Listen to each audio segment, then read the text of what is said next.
Dr. Maturi, thank you so much for meeting with us. You had a presentation here about a prospective randomized subject mass evaluation of intravitreal sirolimus versus anti-VEGF for chronic neovascular AMD.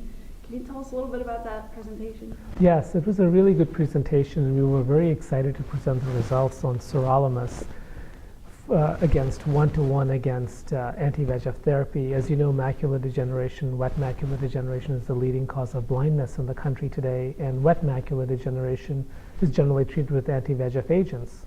These agents work quite well, but there are a significant percentage of patients who don't derive full benefit from it. For example, in the CAT trial, about 40% of subjects continue to have edema and exudation despite monthly treatment for a year or 2 years. It was these patients who we were specifically targeting. We thought if we used a drug such as sirolimus, which is an mTOR inhibitor, which inhibits multiple mechanisms for neovascularization, we might potentially achieve a better result than just an anti-VEGF alone. So we took subjects who had previously been treated by multiple anti-VEGF agents, on average had about 40 previous injections, that had very chronic disease but still had severe exudation. And we wanted to see in these 40 subjects, if they were randomized to get either sirolimus alone or an anti-VEGF agent alone, if they would do better. And our primary data was at 6 months, and we showed that at 6 months that there was a statistically significant difference in the amount of central subfield thickness in the sirolimus treated group compared to the anti-VEGF treated group. So it achieved its primary purpose.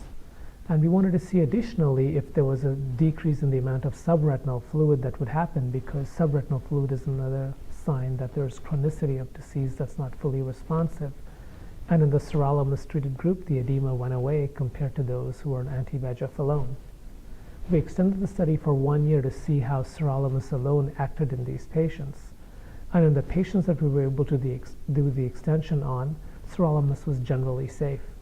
There were a couple of cases of mild inflammation that were treated with topical steroids, but other than that, the study showed very positive results in this early phase study with extremely severe and bad macular degeneration that was not really amenable to standard anti-VEGF therapy. What would you say these results mean for the clinician who's dealing with their patients with neovascular AMD? And good question. I think these results mean that standard anti-VEGF treatment is probably the best first-line therapy still, because it's well-tested, proven, and for patients who continue to have edema, exudation, and activity despite first-line treatment after a few months, it would be useful to consider alternatives such as sirolimus, either alone or in conjunction with an anti-VEGF agent. What would you say to ophthalmologists who are maybe just considering getting involved with something other than anti-VEGF? What would you say to them? I think as soon as sirolimus is available, which hopefully will be available by the end of the year, we can think of sirolimus as an adjunct to anti-VEGF agents to very difficult to treat disease.